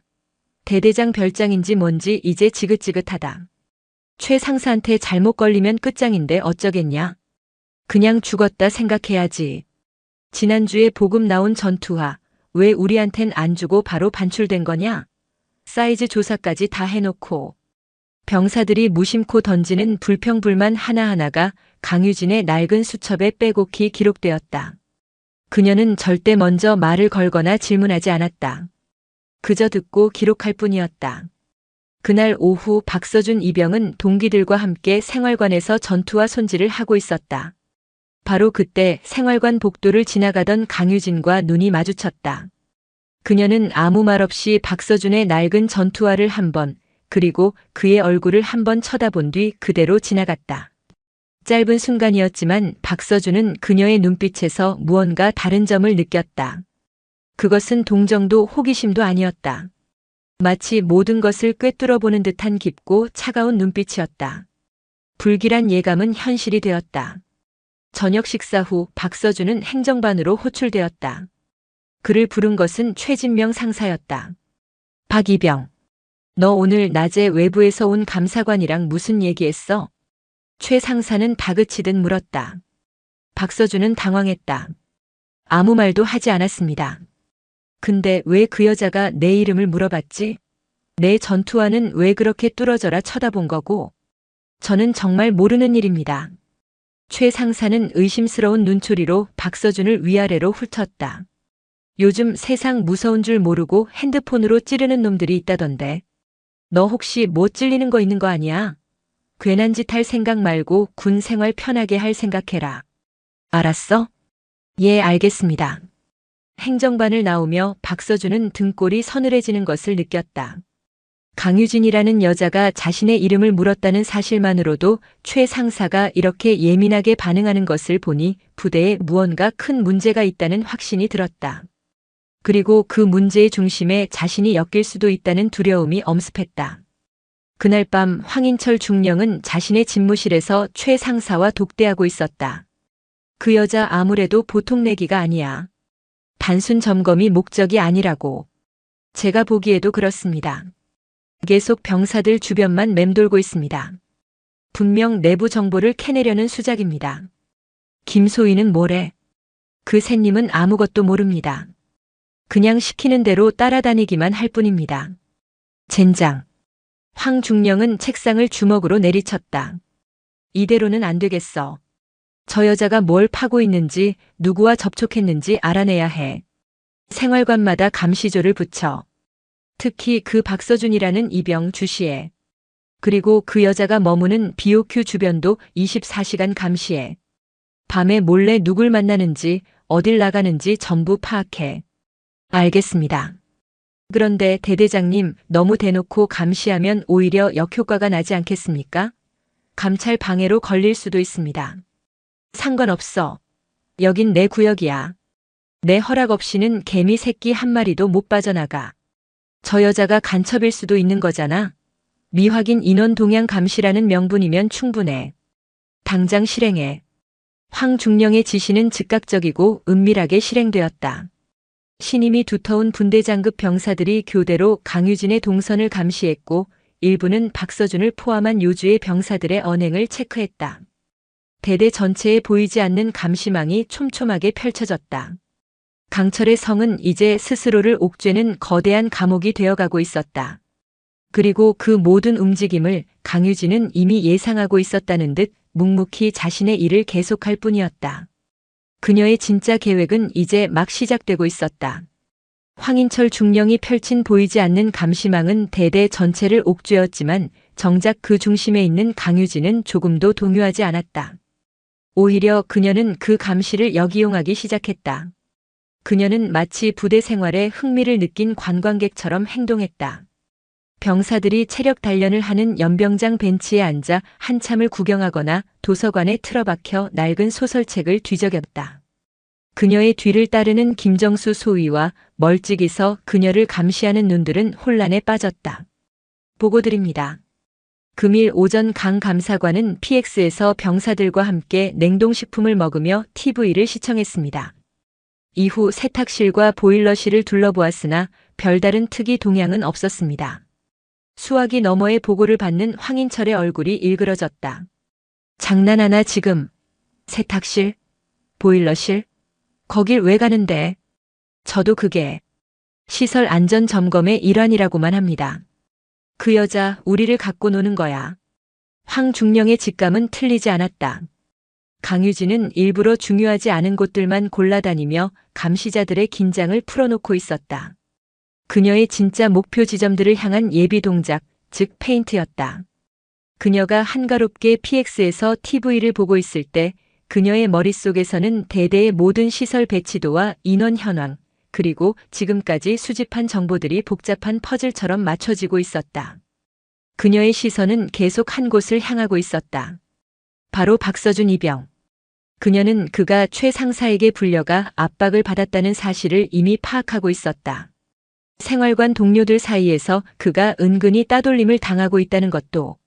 그녀는 박서준이라는 변수를 어떻게 활용할지 조용히 기회를 엿보고 있었다. 기회는 의외의 장소에서 찾아왔다. 며칠 뒤 야간 경계 근무표가 새로 나왔다. 박서준은 가장 근무 강도가 높기로 악명 높은 알파 초소의 심야 근무에 배정되었다. 명백한 보복성 근무였다. 알파 초소는 대대 본부에서 가장 멀리 떨어진 후방 철책에 위치해 순찰 간부 외에는 찾는 이가 거의 없는 곳이었다. 그날 밤 11시 박서준은 부사수와 함께 알파 초소로 향했다. 무거운 K2 소총과 방탄모가 그의 어깨와 머리를 짓눌렀다. 칠흑 같은 어둠 속 멀리서 들려오는 산짐승의 울음소리가 스산했다. 사수님, 여기 진짜 아무것도 안 보입니다. 부사수인 신병이 겁먹은 목소리로 말했다. 원래 그래. 정신 똑바로 차려. 졸면 큰일 난다. 그렇게 1시간이 지났을까? 두 사람이 긴장의 끈을 놓을 무렵 어둠 속에서 인기척이 들렸다. 바스락거리는 소리에 둘은 소총을 고쳐 잡았다. 누구냐? 암구호. 박서준이 외쳤다. 화랑. 들려온 것은 익숙한 간부의 목소리가 아닌 차분한 여성의 목소리였다. 어둠 속에서 나타난 것은 강유진이었다. 그녀의 손에는 작은 손전등 하나만 들려 있었다. 감사관님? 이 시간에 어쩐 일이십니까? 박서준은 당황하여 물었다. 동행해야 할 김소희의 모습도 보이지 않았다. 잠이 안 와서 산책 좀 했습니다. 김소희는 피곤해 보여서 숙소에 돌려보냈고요. 여긴 공기가 참 좋군요. 그녀는 태연하게 말하며 초소 근처에 섰다. 그리고는 마치 혼잣말처럼 그러나 박서준이 똑똑히 들을 수 있는 목소리로 말했다. 견고한 댐도 아주 작은 균열에서부터 무너지기 시작하죠. 처음에는 아주 미세해서 눈에 띄지도 않지만 그 틈으로 물이 스며들기 시작하면 걷잡을 수 없이 커지게 됩니다. 결국 거대한 댐을 무너뜨리는 건 그 작은 틈을 처음 발견하고도 방치한 무관심 혹은 애써 외면한 비겁함일 겁니다. 그녀는 박서준의 눈을 똑바로 쳐다보며 말을 이었다. 그리고 때로는 그 작은 균열을 만드는 용기가 필요하기도 합니다. 외부의 큰 충격이 아니라 바로 그 댐의 일부인 작은 돌멩이 하나의 용기 말입니다. 강유진은 그 말만 남기고 어둠 속으로 사라졌다. 박서준은 그 자리에 얼어붙은 듯 서 있었다. 그녀의 말은 단순한 비유가 아니었다. 그것은 명백한 메시지였다. 균열을 만들어라. 내가 그 틈으로 들어가겠다는 신호. 그녀는 박서준에게 선택지를 던진 것이었다. 이 거대한 부조리의 댐을 무너뜨리는 작은 돌멩이가 될 것인지 아니면 그저 댐의 일부로 남아 함께 침몰할 것인지. 그날 밤 박서준은 한숨도 자지 못했다. 강유진이 박서준에게 미끼를 던지고 그의 내적 갈등을 유발하는 동안 황인철 중령과 최 상사의 경계심은 극에 달해 있었다. 하지만 강유진이 매일같이 한가로운 모습만 보이자 그들의 감시도 조금씩 느슨해지기 시작했다. 별거 아닌데 괜히 예민하게 굴었나 그냥 좀 깐깐한 여자 군무원일 뿐인가 하는 생각이 들기 시작한 것이다. 바로 그 틈을 강유진은 놓치지 않았다. 목요일 새벽 2시. 대대 전체가 가장 깊은 잠에 빠져 있을 시간. 모두가 강유진 역시 BOQ 숙소에서 잠들어 있을 것이라 생각했지만 그녀는 그림자처럼 숙소를 빠져나왔다. 그녀의 목적지는 단 한 곳, 대대 군수가 창고였다. 그곳은 최진명 상사가 직접 관리하는 황인철의 개인 금고나 다름없었다. 각종 훈련 자재와 보급품 심지어 신형 전투 장비까지 그의 허락 없이는 누구도 손댈 수 없었다. 강유진은 지난 며칠간의 관찰을 통해 창고의 구조는 물론 경계 근무자의 교대 시간과 순찰 경로까지 완벽하게 파악하고 있었다. 그녀는 순찰조가 막 지나간 직후 창고 뒤편의 낡은 환풍구를 통해 내부로 진입했다. 특수 제작된 소형 절단기로 자물쇠를 소리 없이 끊어내는 데는 1분도 채 걸리지 않았다. 창고 내부는 먼지와 기름 냄새로 가득했다. 그녀는 작은 펠라이트 하나에 의지해 조심스럽게 안으로 들어갔다. 그녀의 목표는 정식 관리 대장에 기록되지 않으면 장부였다. 최 상사처럼 치밀한 인간이라면 빼돌린 물품의 목록과 거래 내역을 어딘가에 반드시 기록해 둘 것이라 확신했다. 문제는 그 장부가 어디에 있느냐였다. 강유진은 최 상사의 개인 캐비닛으로 다가갔다. 자물쇠는 허술했다. 하지만 그녀는 자물쇠를 건드리지 않았다. 대신 캐비닛 뒤편 벽과 거의 맞닿아 있는 좁은 틈으로 손을 뻗었다. 그녀의 손가락 끝에 무언가 딱딱한 것이 닿았다. 그녀가 조심스럽게 꺼내든 것은 낡은 야전 수첩이었다. 수첩에는 날짜와 함께 알 수 없는 숫자와 기호 그리고 이름들이 빼곡하게 적혀 있었다. 7월 15일 H마트 A급 목살 20kg 캔맥주 5박스 BH1 7월 22일 K고물상 아이스조끼 신형 50벌 폐배터리 100kg 7월 28일 J건설 2.5톤 덤프 유류 200리터 시멘트 30호 사모님. 암호처럼 보였지만 강유진은 그 의미를 즉시 간파했다. BH-1은 황중령의 별장을 의미하는 방아리 1번지의 약자일 터였다. 사모님은 황중령의 아내일 것이고 이것은 단순한 횡령의 증거가 아니었다. 부대 물자를 조직적으로 빼돌려 개인적인 용도로 사용하고 심지어 외부로 팔아넘긴 명백한 범죄의 기록이었다. 강유진은 디지털 카메라를 꺼내 수첩의 모든 페이지를 소리 없이 촬영했다. 그리고는 수첩을 원래 자리에 원래 있던 그대로 놓아두었다. 그녀는 자신이 다녀갔다는 흔적을 단 하나도 남기지 않았다.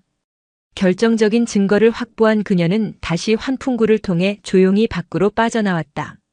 그녀가 숙소로 돌아왔을 때 동이 트기까지는 아직 2시간이 남아 있었다.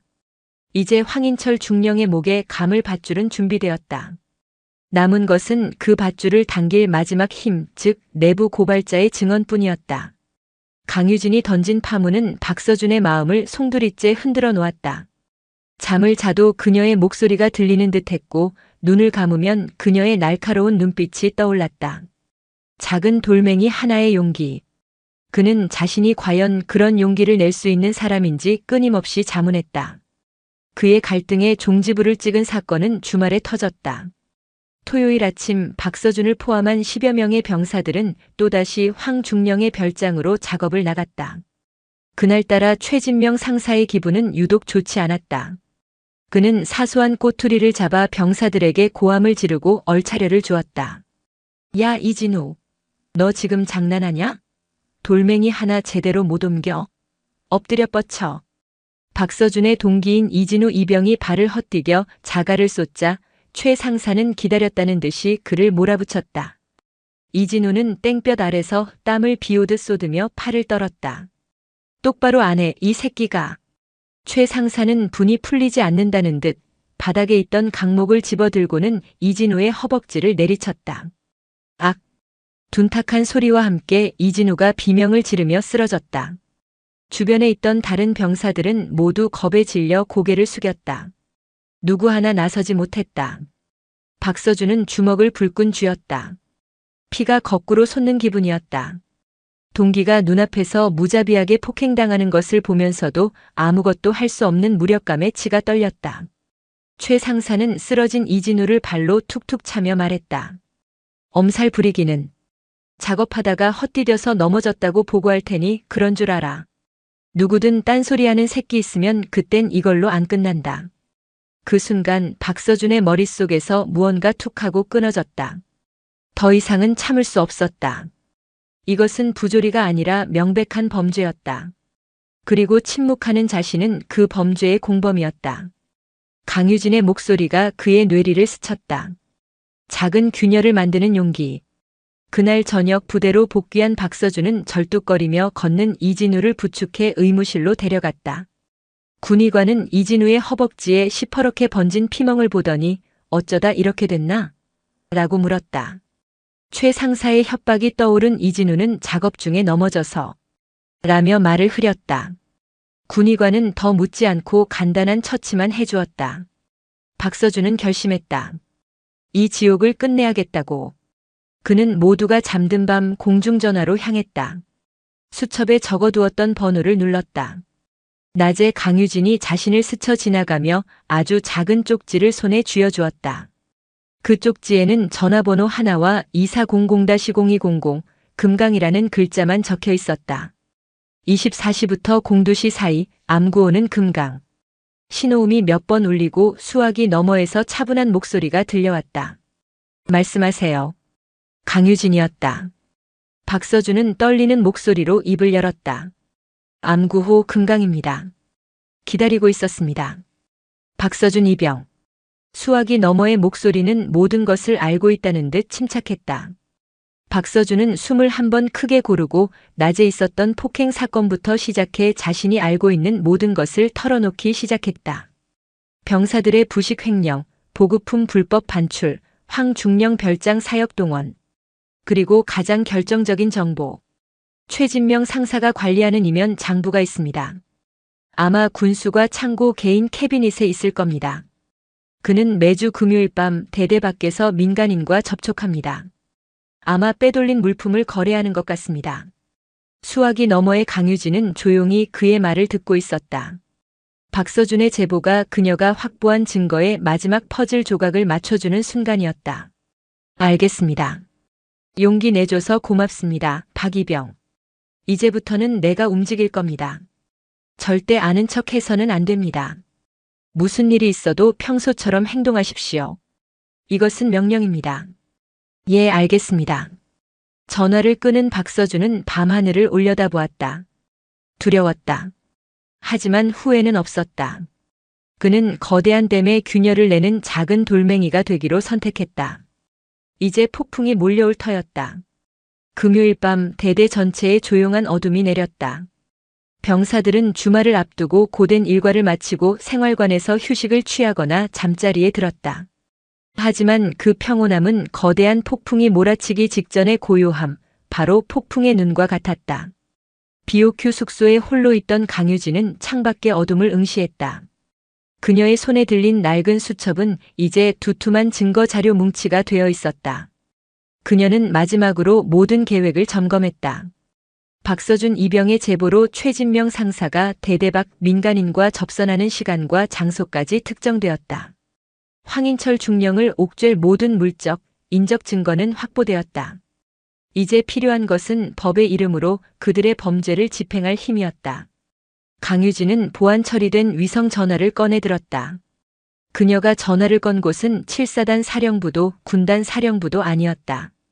대한민국 국군의 심장부 충청남도 계룡대에 위치한 육군본부였다. 감찰실장입니다. 수화기 너머로 중후한 남성의 목소리가 들렸다. 육군 전체의 기강을 책임지는 육군본부 감찰실장, 그녀와 같은 소장 계급의 장성이었다. 강유진입니다. 금강초롱 작전 최종 단계에 진입합니다. 그녀의 목소리는 얼음처럼 차가웠다. 알겠습니다. 자네가 요청한 대로 육군 중앙수사단 직할대와 헌병특임대, 지금 즉시 화천으로 출발시키겠네. 예상 도착 시간은 23시 30분. 자네의 신호가 있을 때까지 대대 밖에서 대기할 걸세. 감사합니다. 현장 지휘는 제가 직접 합니다. 알겠네. 부디 몸 조심하게. 이번 건 보통 일이 아니야. 육사 출신 연대장 진급 예정자를 건드리는 거니까. 위에서도 말이 많아. 그래서 제가 직접 온 겁니다. 썩은 뿌리는 더 커지기 전에 뽑아내야 합니다. 전화를 끄는 강유진은 입고 있던 등산복 상의를 벗었다. 그 안에는 한치의 구김도 없이 각이 잡힌 군복 셔츠가 입혀져 있었다. 그녀는 옷깃에 달린 비닐에 감싸 감춰두었던 자신의 계급장을 꺼냈다. 어둠 속에서도 선명하게 빛나는 두 개의 별 소장 계급장이었다. 그녀는 5급 군무원 강유진이 아니었다. 대한민국 국방부 장관 직속 특별감찰단장 소장 강유진. 군 전체의 안부를 도려내기 위해 파견된 비밀 감찰 지휘관이었다.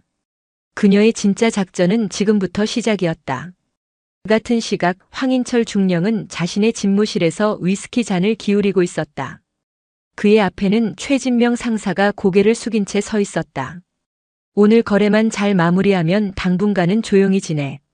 그 미친 여편네 다음 주 중으로는 돌아가겠지. 별다른 소득도 없이 말이야.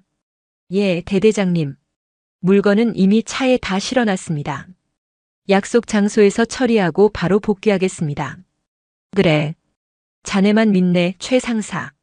황 중령은 만족스러운 미소를 지었다. 그는 강유진의 감찰을 자신의 권력과 치밀함으로 완벽하게 막아냈다고 생각했다. 고작 군무원 하나가 자신의 아성에 흠집조차 내지 못했다고 확신했다. 그는 곧 있을 연대장 진급 심사와 그 다음으로 이어질 장군 진급이라는 달콤한 미래를 그리고 있었다. 최 상사가 집무실을 나가자 황 중령은 휴대폰을 들어 어딘가로 전화를 걸었다. 나야. 응, 잘 지내지. 아니, 별일 없었어.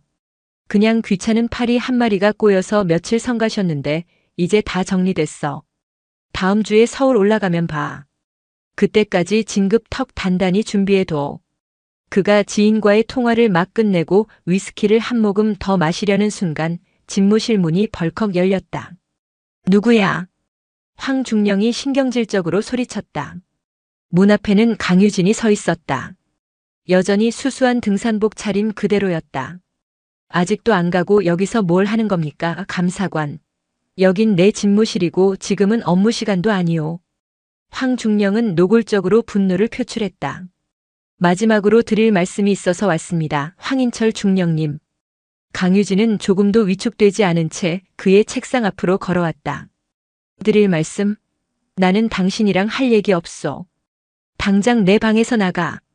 7월 15일 H마트에 목살 20kg. 7월 22일 K고물상의 신형 아이스조끼 50벌. 7월 28일 사모님께 전달된 시멘트 30포. 강유진이 은조리는 말에 황중령의 얼굴이 하얗게 굳어갔다. 그녀가 말하는 내용은 최 상사의 비밀 장부에만 기록된 내용이었다.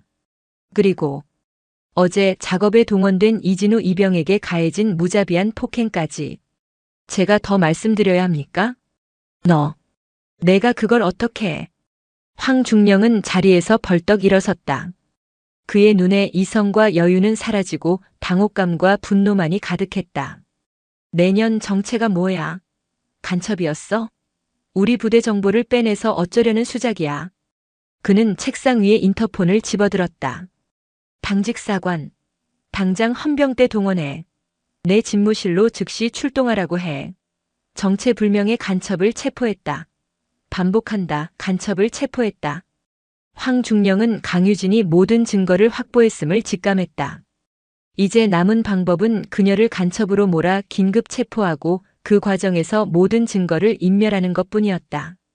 그는 자신이 이 부대의 왕이라는 사실을, 자신의 명령 하나면 새도 떨어뜨릴 수 있다는 사실을 믿어 의심치 않았다. 몇 분 후 복도를 울리는 육중한 전투화 소리와 함께 헌병들이 집무실로 달려왔다. 대대장님 부르셨습니까? 저 여자야. 당장 포박해서 지하 벙커에 가둬.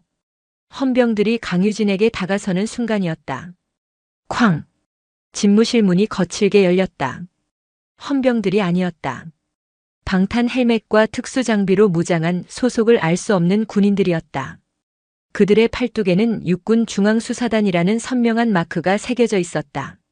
그들 뒤로 잘 다려진 정복 차림의 대령 한 명이 들어섰다.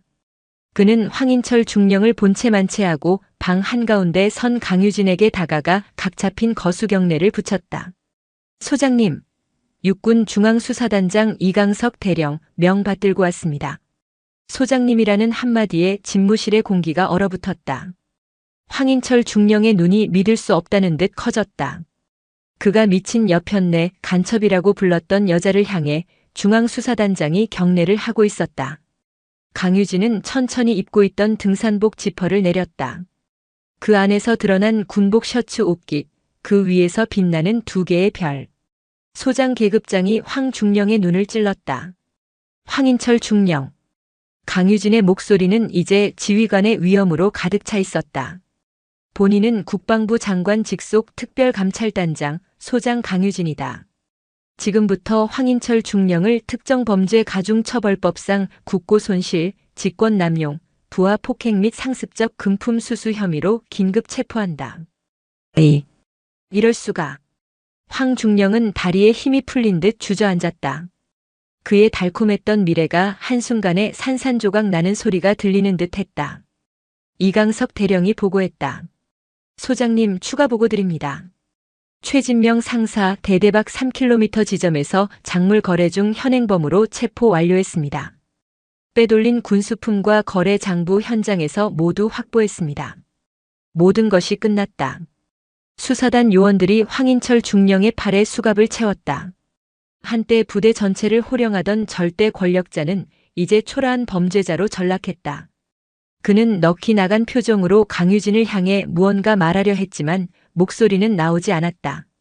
그가 수사단 요원들에게 끌려나가는 동안 부대는 발칵 뒤집혔다.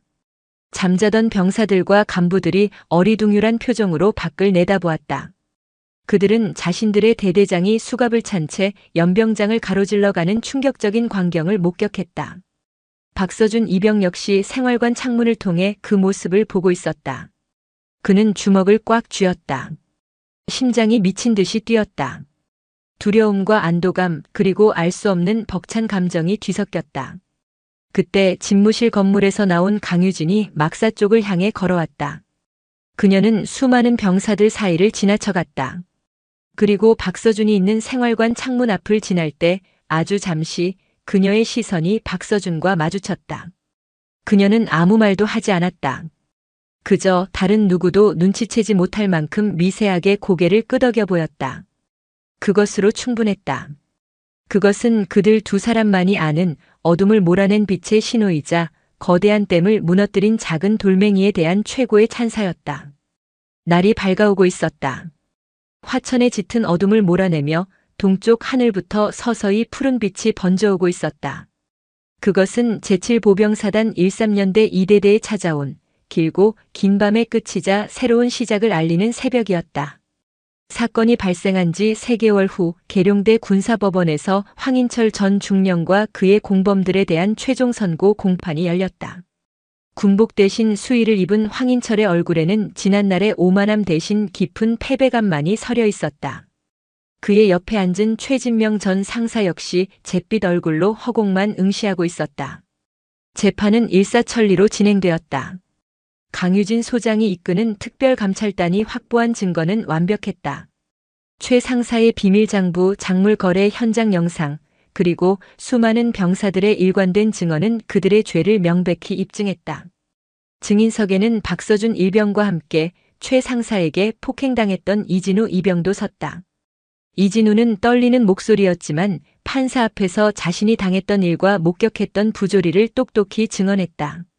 그의 용기 있는 증언은 다른 병사들에게도 영향을 미쳤고 그동안 침묵했던 수많은 목격자들이 입을 열기 시작했다. 박서준은 담담하게 자신이 겪어보았던 사실만을 말했다. 황중령 개인 별장 작업 동원, 보급품 횡령, 그리고 강유진 소장에게 제보하기까지의 과정. 그의 증언은 사건의 전모를 꿰뚫는 마지막 열쇠였다. 최종 변론에서 황인철은 끝까지 자신의 일부 혐의를 부인하며 군 생활의 공적을 들어 선처를 호소했다. 그러나 재판장은 단호했다. 피고인 황인철.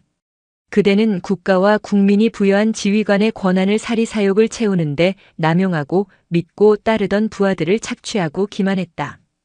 이는 군의 근간을 뒤흔드는 가장 추악한 이적 행위와 다름없다. 선고가 내려졌다. 피고인 황인철 특정범죄가중처벌법 위반, 직권남용 등 13개 혐의를 적용하여 징역 12년 및 추징금 3억 원을 선고한다. 또한 대한민국 군인의 명예를 실추시킨 죄를 물어 불명예 전역을 명하며 군인연금 수급 권리를 모두 박탈한다. 황인철은 그 자리에 주저앉았다. 최진명 전 상사 역시 징역 7년을 선고받았고 비리에 가담했던 다른 간부들도 모두 법의 엄중한 심판을 피하지 못했다. 군사법원 역사에 길이 남을 군 내부 비리에 대한 강력한 경고 메시지였다. 그로부터 6개월이 흘렀다. 황인철의 그림자가 거친 13년대 2대대는 놀랍게 변해 있었다. 새로 부임한 이성민 중령은 FM의 표본 같은 지휘관이었다. 그는 부임 첫날 전 대대원을 연병장에 집합시킨 뒤 이렇게 말했다. 나는 여러분에게 부당한 명령을 내리지 않겠다. 또한 여러분이 겪는 어떠한 부조리도 묵과하지 않겠다. 우리의 임무는 단 하나 싸워 이기는 강한 군대를 만드는 것이다. 그 외의 모든 것은 내가 책임지고 바꿔나가겠다. 그의 말은 빈말이 아니었다. 가장 먼저 식단이 바뀌었다. 매 끼니마다 뜨끈한 국과 푸짐한 반찬이 나왔고 주말이면 병사들이 선호하는 특식이 제공되었다. 이제 병사들은 닭볶음탕에서 닭다리를 구경하는 것이 당연한 일이 되었다. 창고에 쌓여있던 신형 전투 장비와 보급품들이 모두 제 주인을 찾아갔다. 병사들은 물이 새지 않는 신형 전투화를 신고 방탄 성능이 월등한 신형 헬멧을 쓰고 훈련에 임했다. 훈련은 과거보다 훨씬 강도가 높았지만 누구 하나 불평하지 않았다. 정당한 목표를 위해 흘리는 땀방울의 가치를 모두가 알고 있었기 때문이다. 부대 분위기는 눈에 띄게 밝아졌다. 간부들은 더 이상 병사들을 사역의 도구로 보지 않았고 병사들은 간부를 불신의 대상이 아닌 전우이자 리더로 존중하기 시작했다. 단결. 할 수 있습니다. 라는 경례 구호에는 마침내 진심이 담기게 되었다. 박서준은 어느덧 분대장을 맡은 어엿한 상병이 되어 있었다. 부대원들은 그가 과거 사건의 중심에 있었다는 사실을 어렴풋이 알고 있었지만 누구도 그를 고자질쟁이라 부르지 않았다. 오히려 그의 용기를 내심 존경하고 따랐다. 그는 묵묵히 자신의 임무에 최선을 다하며 후임들을 이끄는 든든한 선임으로 자리 잡았다. 어느 가을날 오후 박서준이 분대원들과 함께 진지 보수 작업을 마치고 복귀하던 길이었다. 대대 정문으로 들어서는 낯익은 검은 세단을 보고 그의 발걸음이 멈칫했다. 차에서 내린 사람은 민간인 정장 차림의 강유진 소장이었다. 그녀는 이임하는 이성민 중령의 후임 대대장 취임식에 격려차 잠시 들른 길이었다. 그녀는 막사 앞으로 걸어오다 흙먼지를 뒤집어 쓴 박서준과 마주쳤다. 박상병. 그녀가 먼저 아는 척을 했다. 단결. 소장님께 대하여 경례. 박서준이 우렁차게 외치자 분대원들이 일제히 경례했다. 강유진은 가볍게 손을 들어 답례했다. 군 생활 할 만한가? 예, 그렇습니다. 박서준은 망설임 없이 대답했다. 그의 눈빛은 자신감으로 가득 차 있었다. 강유진은 만족스러운 미소를 지었다. 그녀는 잠시 주변을 둘러본 뒤 박서준에게 나지막이 말했다. 진짜 군대를 강하게 만드는 건 나 같은 별들이 아닐세. 부조리를 보고도 당연하게 여기지 않는 자네처럼 깨어있는 병사 한 사람 한 사람이지. 그 사실을 절대 잊지 말게. 그녀는 품에서 작은 물건 하나를 꺼내 그에게 건넸다. 자신이 지난 여름 내내 들고 다니던 손때 묻은 낡은 수첩이었다. 이제 이건 나보다 자네에게 더 어울리는 물건 같군. 잘 간직하게. 강유진은 그 말만 남기고 뒤돌아 차에 올랐다. 박서준은 그녀가 건넨 수첩을 든 채 멀어지는 차를 향해 다시 한번 경례를 올렸다. 시간이 흘러 박서준의 저녁일도 머지않았다. 그는 이제 어깨에 4개의 작대기를 단 늠름한 병장이 되어 있었다. 그의 분대에는 얼마 전 전입 온 신병이 있었다.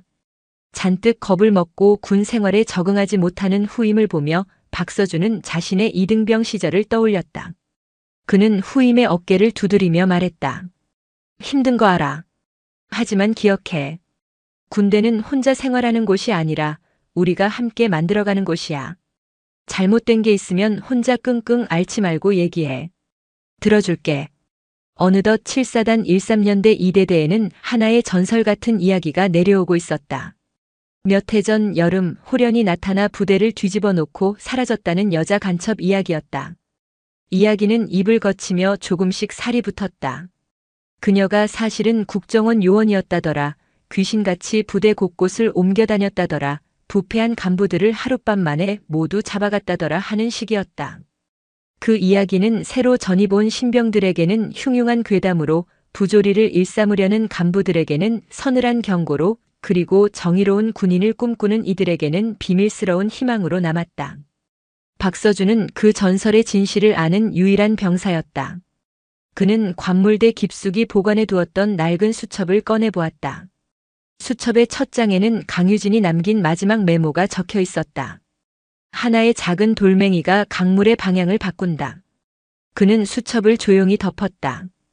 이제 곧 군복을 벗고 사회로 돌아가지만 그는 이곳에서 보낸 시간과 자신이 지켜내고자 했던 가치를 평생 잊지 못할 터였다. 저녁 당일 아침 박서준은 위병소를 나서기 전 자신이 평생을 바쳐 지켰던 부대를 향해 돌아섰다. 그의 입에서 마지막 경례 구호가 터져나왔다. 그것은 그 어떤 때보다 크고 우렁차고 진심이 가득 담긴 외침이었다. 단결. 할 수 있습니다. 화천의 푸른 하늘 아래 한 청년의 뜨거웠던 군 생활이 마침내 명예롭게 막을 내리고 있었다. 오늘 사연 모음집의 이야기 어떠셨나요? 구독과 좋아요, 그리고 당신은 어디서 보고 계신지 댓글로 남겨주세요. 여러분의 응원이 사연 모음집에는 큰 힘이 됩니다. 감사합니다.